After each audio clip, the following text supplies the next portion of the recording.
బుల్టెలో breaking news చూస్తున్నాం. కాసేపట్లో గాంధీ భవన్లో పీసీసీ క్రమశిక్షణ కమిటీ భేటీ కానుంది. మల్లు రవి నేతృత్వంలో సమావేశం కానున్నారు. ఈ సమావేశంలో రాజగోపాల్ రెడ్డి వ్యాఖ్యలపై చర్చించే అవకాశం ఉంది. నిన్న మల్లు రవికి PCC chief Mahesh Kumar phone చేసి మాట్లాడినట్లు సమాచారం. రాజగోపాల్ రెడ్డి వ్యాఖ్యలను పరిశీలించాలని, గజ్వేలులో కాంగ్రెస్ నేతల పంచాయతీపై చర్చించాలని ఆదేశించినట్లు తెలుస్తోంది.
రెడ్డిగా కాసేపట్లో గాంధీ భవన్లో పీసీసీ క్రమశిక్షణ కమిటీ భేటీ కానుంది. మల్లు రవి నేతృత్వంలో సమావేశం కానున్నారు. అయితే అసలు ఎందుకు అవుతున్నారంటే ఈ సమావేశంలో రాజగోపాల్ రెడ్డి వ్యాఖ్యలపై చర్చించే అవకాశం ఉన్నట్లు తెలుస్తూ ఉంది. నిన్న మల్లు రవికి PCC chief Mahesh Kumar phone చేసి మాట్లాడినట్లు సమాచారం. దీనిపై అయితే సమాచారం అందించేందుకు మా సీఎంఓ ప్రతినిధి రమేష్ ఫోన్లో అందుబాటులో ఉన్నారు. రమేష్, చెప్పండి, రాజగోపాల్ రెడ్డి వ్యాఖ్యల మీద ఇప్పుడు చర్చించే అవకాశాలు ఉన్నాయి కాబట్టి ఎలాంటి నిర్ణయాలు తీసుకునే అవకాశం ఉంది? ముఖ్యంగా చూసుకుంటే ఒక మీడియా సమావేశంలో మహేష్ కుమార్ కూడా అన్నారు, నిర్ణయము క్రమశిక్షణ కమిటీకి వెళ్ళటం అనేది చాలా పెద్దది. సో అది ఫైనల్ జడ్జిమెంట్ లాంటిది. సో దానికంటే ముందే తీసుకుంటాము, చర్చించుకుంటామన్నారు. బట్ ఇక్కడ చూసేసరికి అది డిఫరెంట్గా ఉంది. ఇటు రాజగోపాల్ రెడ్డి వ్యాఖ్యల మీద మల్లు రవితో కూడా ఫోన్ చేసి మాట్లాడి ఇప్పుడు ఇవాళ భేటీ కూడా కాబోతుంది. సో దీన్ని అసలు ఎలా చూడాలి?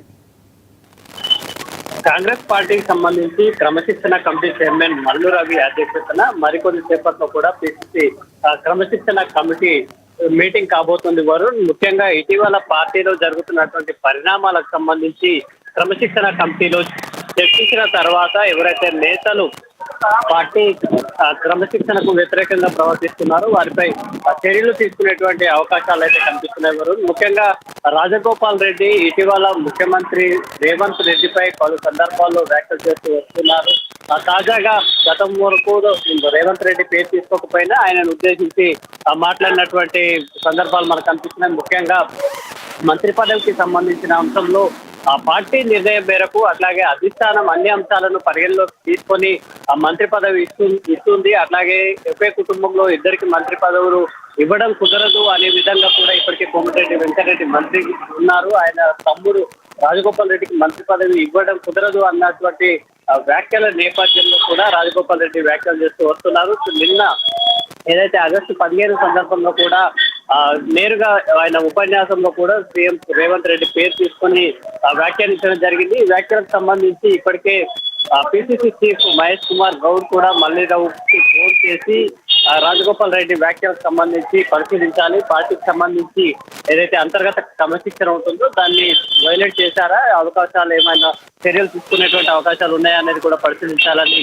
సూచించడం జరిగింది. దాంతోపాటు గజ్వేల్లో కూడా ఏదైతే రేషన్ కార్డుల పంపిణీ సందర్భంలో కూడా ఘర్షణ వాతావరణం నెలకొంది. వరుణ్, ముఖ్యంగా మాజీ ఎమ్మెల్యే తుమ్కుంట నర్సారెడ్డి అట్లాగే ఆత్మ కమిటీ చైర్మన్ మల్లారెడ్డి ఇద్దరి మధ్య కూడా ఈ నెల 3వ తేదీన ముట్రాజ్పల్లిలో జరిగినటువంటి రేషన్ కార్డుల పంపిణీ కార్యక్రమంలో కూడా ఇద్దరి నాయకుల మధ్య ఘర్షణ వాతావరణం నెలకొంది. దాంతో పాటు ఏదైతే ఆ పార్టీని వీడేటువంటి అవకాశాలు ఉన్నాయని కూడా కొంత పరిణామాలు ఏదైతే మాజీ మున్సిపల్ చైర్మన్ గాడిపల్లి భాస్కర్ కూడా ఆ పార్టీ మారుతారంటూ కూడా ప్రచారం సాగుతున్న నేపథ్యంలో ఈ నేతలకు సంబంధించి అట్లాగే ప్రభుత్వ కార్యక్రమాల్లో పార్టీకి సంబంధించినటువంటి కీలక నేతలు ఘర్షణ పడడం ఆ పార్టీ ప్రతిష్టకు భంగం కలిగేలాగా ఉంది అంటే కూడా పార్టీ భావిస్తున్న నేపథ్యంలో ఈ ఘటనకు సంబంధించి కూడా ఈ క్రమశిక్షణ కమిటీలో చర్చించి ఇటు రాజగోపాల్ రెడ్డి అంశం అట్లాగే గజ్వేల్కు సంబంధించిన అంశంతో పాటు భవిష్యత్తులో రానున్న పంచాయతీ ఎన్నికలు ఇవన్నీ ఉన్నాయి కాబట్టి పంచాయతీ ఎన్నికలతో పాటు జిహెచ్ఎంసీ ఎన్నికలు కూడా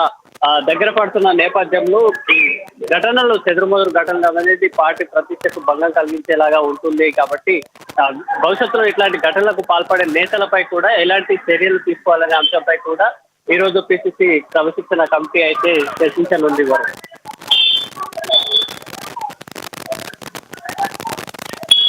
right, thank you Ramesh for the updates.